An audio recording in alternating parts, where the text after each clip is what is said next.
राधे राधे गुरुजी। राधे राधे। आपके चरणों में कोटि कोटि प्रणाम। गुरुजी हमको रोज एक मौका दीजिएगा, हम बड़ी दूर से आए हैं, आपसे हमको बहुत सवाल करने हैं। बोलिए। रोज दो दो सवाल आपसे करना चाहते हैं, इसलिए दिया है।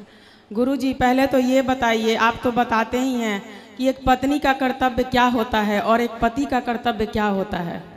बताए तो हैं आज की कथा में। आप बताए हैं, लेकिन कोई आपकी कथा ही नहीं सुने। और पत्नी को सबसे पहले उठना चाहिए, बच्चों का, पति का, सबका ध्यान करना चाहिए।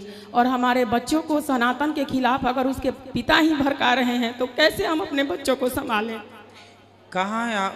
वो पिता नहीं, वो तो आपकी कथा भी नहीं सुनते हैं।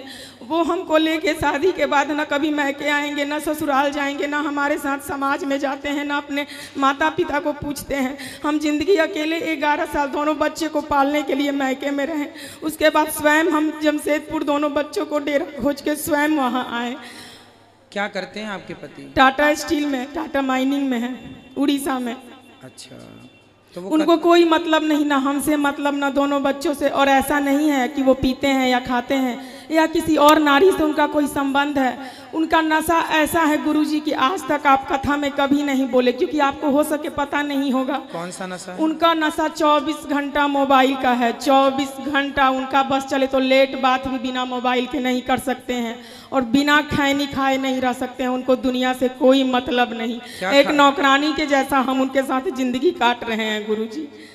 तो भी मेरे पे हाथ तक उठा दिए। बच्चों को डांटेंगे नहीं, पढ़ाएंगे नहीं। और अगर हम डांटेंगे कि बाबू इतना पैसा लग रहा है, पढ़ो, ये सब चीज़ नहीं खानी चाहिए, गुरुजी का कथा सुनो, नहीं डांटो, नहीं बोलो, उसके कारण बच्चों को बोलने के बजाय वो हमारे पे हाथ उठा दिए।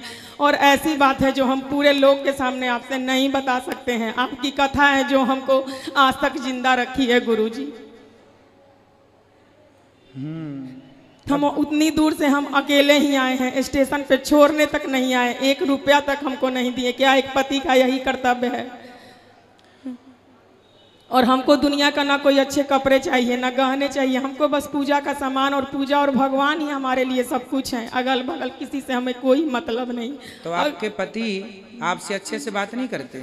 नहीं, उनका कहना है कि हम तुमको दुदकारे, हम तुमको बोले, हम तुमको मारे, लेकिन तुम हमारे पैर पर हो, तुम हमारे अधीन हो। बहुत पुराने ख्याल के हैं। और जबकि हम MSc किए हुए हैं, NTT किए हुए हैं, और लेकिन हम ऐसी जगह में हैं। हम शादी से पहले जॉब भी करते थे, लेकिन अब वहाँ टाटा स्टील के सिवा और कोई कुछ है ही नहीं। तो हम वहाँ क्या करें गुरुजी। बच्चों की भी शिक्षा, हमारे बच्चों को वहाँ क्रिश्चियन का स्कूल है, आपको पता होगा। जो टाटा के सबसे जो रजत टाटा हैं वो क्रिश्चियन ही हैं। और हमारे बच्चों को यीशु क्रिस्ट के बारे में बताया जाता है, राम कृष्ण के खिलाफ भड़काया जाता है। और जब हम बोलते हैं कि नहीं, हम लोग बंदर के संतान नहीं, हम लोग तो ऋषि मुनि के संतान है, और ये चीज़ हमने भागवत जी में पढ़ी भी है। आपकी हर बात सत्य होती है, लेकिन नहीं, अगर वो कभी बैठेंगे भी तो बोलेंगे मम्मी का बात मत सुनो, वो हम लोग बंदर के ही संतान है, वो छोड़ो, जो साइंस कहता है वो सुनो। हम कैसे अपने बच्चों का भविष्य सुधारें? आखिर एक पत्नी पति के साथ कब तक रहती है? हमको कुछ ना करे, हमारे बच्चों को तो करे, उनका भी तो बच्चा है। फिर भी हमारी माँ कहती है तुम सुनो, करो, पति पे ही सब है। जब पति के रहते कोई पराया पुरुष, चाहे वो बिजली बनाने वाला हो, इन्वर्टर बनाने वाला हो, हम ही को सब देखना है। और उनसे नौकरानी की तरह पैसा भी मांगना है, उनको हिसाब भी देना है। इसलिए कि हम कमा नहीं सकते, हमारी मजबूरी, हमारे बच्चे हैं। हमारा दुख देख के हमारी बहन बहनोई बोला कि तुम यहाँ आओ, तुमको नौकरी मिलेगा। लेकिन क्या करे गुरुजी, हम अपने बच्चों को छोड़ के कैसे जाए? तो आप अपना भी कुछ काम शुरू कर लीजिए ना। जब आप जॉब पढ़े लिखे हैं तो आप वहाँ कुछ नहीं हो सकता है गुरुजी, वो माइनिंग एरिया है और वहाँ सारे उड़िया लोग भरे हैं। वहाँ कुछ नहीं हो सकता है। हम जमशेदपुर में थे तो वहाँ कुछ कर सकते थे, लेकिन वहाँ से ये जब वहाँ क्वार्टर ही सब मिल गया तो दुनिया का ताना सुन सुन के कि नहीं, अकेली औरत कैसे रहेगी, कैसे रहेगी। आजकल तो दुनिया सिर्फ भोग भोगना जानती है गुरुजी। लोग बोलते हैं कैसे इसी उम्र में तुम योगी हो गई, कैसे रह सकती है पति के बिना। हम कैसे जवाब दे उन लोग को, बताइए। क्या प्रहलाद बचपन में भक्ति नहीं किए थे, ध्रुव नहीं किए थे, लेकिन कोई इस बात को नहीं समझता है। हमारा पूरा ससुराल का परिवार ही वही है। हम इतना तक ये थे, ऐसी ऐसी बात है जो हम सबके सामने नहीं बता सकते गुरुजी। बहुत आस लेके हम आए हैं, और हमारे जो गुरु हैं वो नहीं है। हम किनसे अपना बात कहें? मैके में भी कोई नहीं है, बस एक बूढ़ी माँ है, कोई नहीं है। ससुराल में किसी को किसी से कोई मतलब नहीं है। उनका दीन दुनिया सब कुछ मोबाइल, रहने का आज तक एक घर तक नहीं बनाए। बोलिए ऐसे पति को भी क्या नहीं त्यागना चाहिए? दिल से तो हम त्याग ही चुके हैं, बस समाज को दिखाने के लिए एक घर में रहते हैं।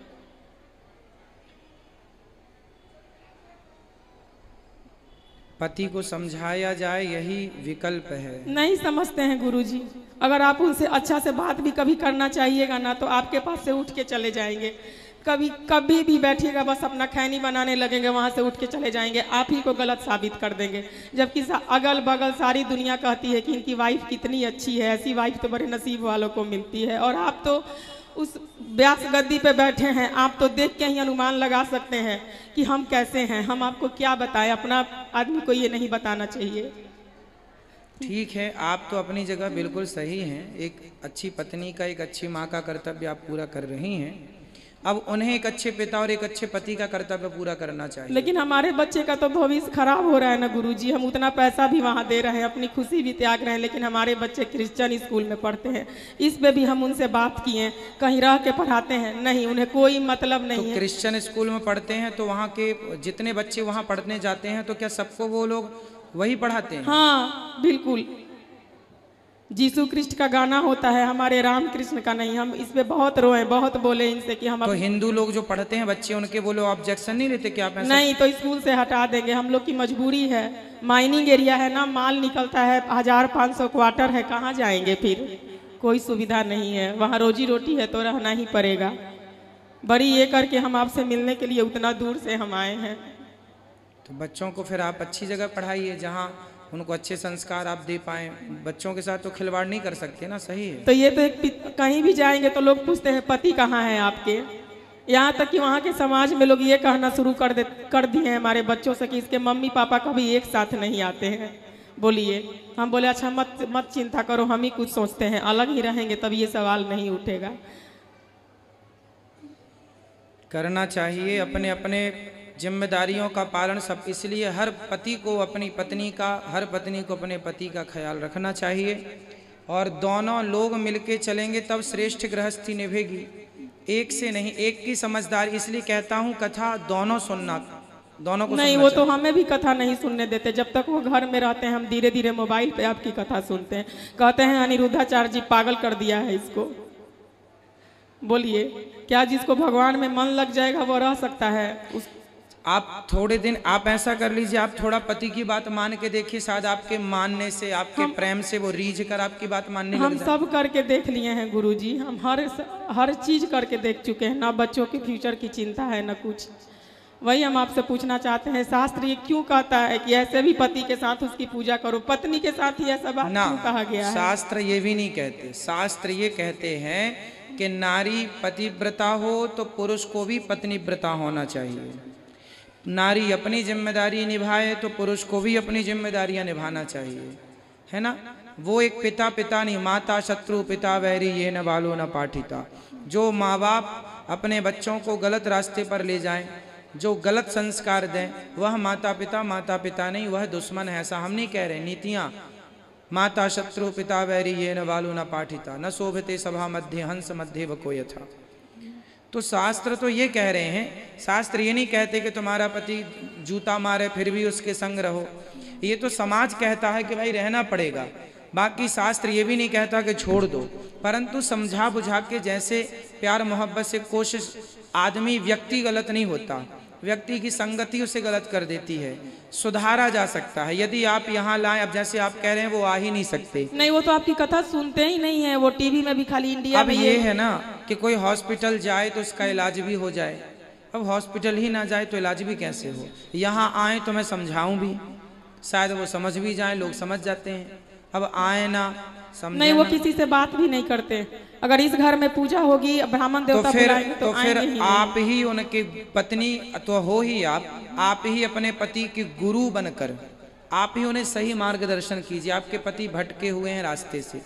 एक पत्नी का धर्म यही है कि भटके हुए पति को सही रास्ते पे लाना। तो गुरुजी वो लात मारेंगे और हम उनको बार बार समझाएंगे, कोशिश करेंगे। कुछ दिन आप समझाइए प्यार से, वो लात नहीं, वो अलग विषय है कि वो उनके संस्कार ऐसे हैं, परंतु आप कोशिश करिए शायद सुधर जाएं।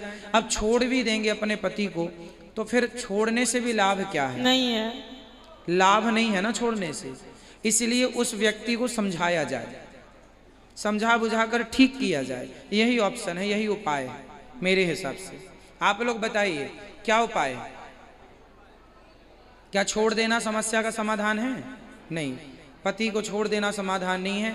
बच्चे और अकेले पड़ जाएंगे, बहुत सारी जरूरतें होती हैं। एक गुरुजी, एक पूजा करने के लिए, एक आहुति साथ में देने के लिए, मंदिर जाने के लिए हम तरसते हैं, कोई बात नहीं नहीं, जाते आप हैं। थोड़ा